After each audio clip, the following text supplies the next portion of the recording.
Mega stories में खुश आमदीद। फाइज़ा बचपन से ही सुलझी हुई लड़की थी। मौलवी साहब की इकलौती बेटी थी। जब वो जवान हुई तो उसकी खूबसूरती के चर्चे पूरे गांव में होने लगे। एक रईस का बेटा उस पर अपना दिल हार बैठा। वो खुद ऐसी महफिलों की जीनत बनता था जहां शराब नोशी आम थी और उसके औरतों के साथ नाजायज़ ताल्लुकात थे। जब उसके दोस्त ने पूछा कि तुम तो एक रंगीन मिजाज आदमी हो, फिर तुझे इमाम मस्जिद की बेटी ही क्यों पसंद आई है? उसने जवाब दिया कि सब चीज़ें तो मैं दिल बहलाने के लिए करता हूँ, मगर इनको मैं अपने घर की जीनत नहीं बना सकता। उसके दोस्त ने कहा कि अगर तुम इस लड़की को अपनाना चाहते हो तो तुम्हें ये सब छोड़ना पड़ेगा। ये सुनकर रईस के बेटे को गुस्सा आ गया। उसने अपने दोस्त से कहा कि मेरे मामलात में बोलने की ज़रूरत नहीं है, मैं वही करूँगा जो मेरा दिल करेगा। रईस का दोस्त उसी के खर्चे पर पल रहा था। उसने सोचा कि ये तो अक्ल का अंधा है, अगर मैं इसे नाराज़ कर बैठा तो मेरा तो खर्चा पानी बंद हो जाएगा। इसलिए उसने रईस के बेटे से कहा, दोस्त मैं तो मजाक कर रहा था, तुम तो बिल्कुल ठीक बात कर रहे हो। रईस के बेटे ने अपनी माँ को इमाम मस्जिद के घर भेजा ताकि वो उसके रिश्ते की बात कर सकें। इमाम मस्जिद ने कहा कि मुझे सोचने का वक्त चाहिए, मैं अपनी बेटी की मर्ज़ी ज़रूर पूछूंगा। मौलवी साहब अपनी बेटी के पास आए और कहा कि फलां गांव के रईस की बीवी अपने बेटे के लिए हमारे घर आई थी, मैं तुमसे तुम्हारी मर्ज़ी पूछना चाहता हूँ। जहाँ फ़ाइज़ा ने कहा कि अब्बा जान, वो एक अय्याश और बदकार इंसान है, अगर आप मेरी मर्ज़ी पूछना चाहते हैं तो मैं ऐसे शख्स की शरीके हयात नहीं बन सकती। मौलवी साहब ने कहा कि बेटी, तुमने मेरे दिल की बात कर डाली, मुझे भी वो आदमी पसंद नहीं है। मैं बस ये देखना चाह रहा था कि तुम कौन सा फ़ैसला करती हो। कुछ दिन बाद रईस के बेटे ने अपनी माँ को दोबारा मौलवी साहब के घर भेजा। मौलवी साहब ने साफ इनकार कर दिया। उसकी माँ वापस घर लौट गई और अपने बेटे को सब बता दिया। रईस का बेटा गुस्से से पागल हो गया। उसने अपनी माँ से कहा कि इस लड़की ने मुझे ठुकरा कर बहुत बड़ी गलती कर दी, मैं इसको ज़माने में जलील और रुस्वा कर दूंगा। इसकी माँ ने उसे समझाया कि बेटा, अगर आज तुम एक सुलझे हुए इंसान होते तो वो लड़की तुझे किसी सूरत भी इनकार ना करती। हमारे पास मालो दौलत भी है, एक अच्छा घर भी है, मगर एक औरत मालो दौलत और घर को बाद में देखती है। पहले यही चीज़ देखती है कि वो आदमी कैसा है जो उसका हम सफ़र होगा। रईस के बेटे को अपनी माँ पर भी गुस्सा आया। वो सच्चाई सुनने का आदी नहीं था। एक दिन फ़ाइज़ा गली से गुजर रही थी कि अचानक वो उसके सामने आ गया। उसने फ़ाइज़ा से कहा कि अब जिल्लत उठाने के लिए तैयार हो जाओ, मैं तुझे बदनाम करने में कोई कसर ना छोड़ूंगा। फ़ाइज़ा ने कहा कि इज़्ज़त और जिल्लत अल्लाह के हाथ में है, अगर वो किसी को जलील करना चाहे तो उसे कोई मुअज़्ज़िज़ नहीं बना सकता, और अगर वो किसी की इज़्ज़त की हिफाजत करना चाहे तो कोई दूसरा उसे जलील नहीं कर सकता। ये कहकर फ़ाइज़ा चली गई, मगर रईस का बेटा तैश में आ गया और वो फ़ाइज़ा को बदनाम करने का प्लान बनाने लगा। वो बहुत अजीब व गरीब मंसूबे सोचने लगा। कभी वो खुद से ख़त लिख कर मशहूर करता कि ये ख़त फ़ाइज़ा ने भेजे हैं। कभी वो फ़ाइज़ा पर झूठे इल्ज़ाम लगाया करता कि वो मुझे रात को अकेले में मिलने आती है। उसने जो मुमकिन था किया, मगर गांव के सब लोग जानते थे कि ये सिर्फ इल्ज़ामात हैं, इनका हकीकत से कोई ताल्लुक़ नहीं है।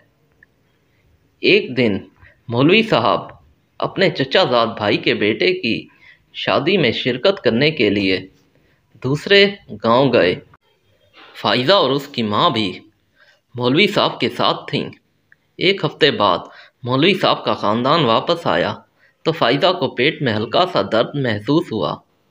मौलवी साहब गांव के एक हकीम के पास गए तो उसने कुछ अद्वियात देकर मौलवी साहब को तसल्ली दी कि आपकी बेटी जल्द ठीक हो जाएगी।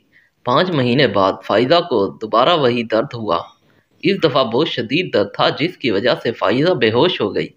फ़ाइज़ा का पेट फूल चुका था।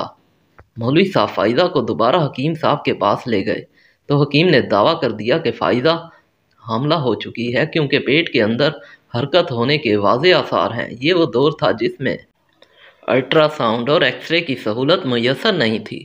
مولوی صاحب شرم سے پانی پانی ہو گئے اور فائدہ کو ساتھ لے کر گھر روانہ ہوئے۔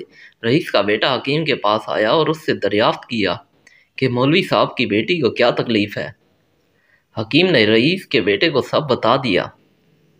رئیس کے بیٹے کی خوشی کی انتہا نہ رہی۔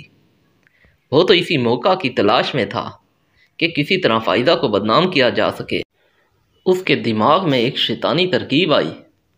اس نے ایک میراثی کو بہت سارے پیسے دے کر کہا کہ ڈھول بجا کر پورے گاؤں میں مشہور کر دو کہ مولوی صاحب کی بیٹی بغیر نکاح کے ہی بچے کی ماں بننے والی ہے۔ بہت سارے لوگ یہ بات سن کر مولوی کے دروازے پر جمع ہو گئے اور وہ مولوی صاحب سے حقیقت جاننا چاہتے تھے، مگر مولوی صاحب کا جھکا ہوا چہرہ دیکھ کر سمجھ گئے۔ انہوں نے مولوی صاحب کو مسجد کی امامت سے روک دیا، بلکہ یہ مطالبہ بھی کیا کہ وہ 2 دن کے اندر اندر گاؤں چھوڑ کر چلا جائے، کیونکہ ہمارے گاؤں میں ایسے بے حیا لوگوں کے لیے کوئی جگہ نہیں ہے۔ فائزہ اپنی ماں کے سامنے قسمیں کھا کر یہی کہتی رہی کہ مجھے کسی نامحرم نے ہاتھ تک نہیں لگایا۔ مولوی صاحب تلوار لے کر آئے اور فائزہ کا سر قلم کرنا چاہا، مگر اس کی ماں سامنے آ گئی۔ اس نے کہا کہ میں ثابت کروں گی کہ میری بیٹی بے گناہ ہے۔ فائزہ کی ماں نے ایک حکیم کا نام سن رکھا تھا جو اپنی دانائی کی وجہ سے مشہور تھا۔ وہ دونوں فائزہ کو اس کے پاس لے کر گئے۔ حکیم نے دیکھا کہ فائزہ کا پیٹ پھولا ہوا تھا اور پیٹ کے اندر حرکت بھی تھی۔ اس نے ایک کمرے میں کتا ذبح کیا اور دوسرے کمرے میں بکرا ذبح کیا۔ اس نے بکرے کے گوشت سے مولوی صاحب، اس کی بیوی اور فائزہ کی دعوت کی۔ دعوت کے بعد حکیم نے فائزہ سے پوچھا کہ کبھی تم نے بغیر برتن کے کہیں سے پانی پیا تھا؟ فائزہ نے بتایا کہ ایک دن ہم شادی پر جا رہے تھے کہ گرمی کی وجہ سے مجھے سخت پیاس لگی تو میں نے ایک نہر سے چلو بھر کر پانی پیا تھا۔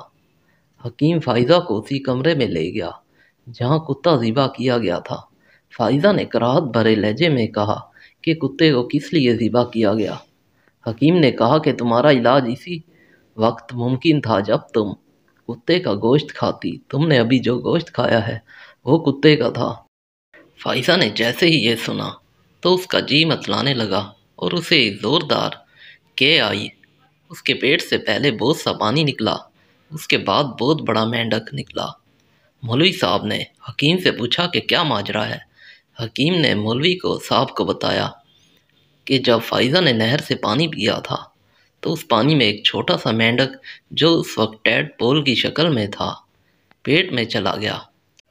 وہ پیٹ میں ہی پرورش پاتا رہا اور جب وہ پورا مینڈک بن گیا تو پیٹ پھولنا شروع ہو گیا، بالکل اسی طرح جیسے ایک عورت امید سے ہو۔